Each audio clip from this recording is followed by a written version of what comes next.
तो वो ऐसे अवामिल जिसकी वजह से कल को मुलजम को कोई फायदा हो, जो शक के सिनेरियो में जाए, तो हम बिल्कुल उस पर जीरो टॉलरेंस है हमारी तरफ से।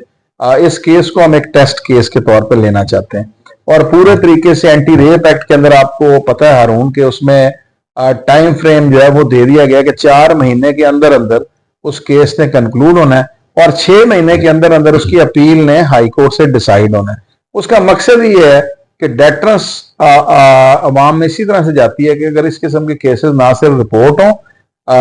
डिले के बगैर FIR का इंदराज हो,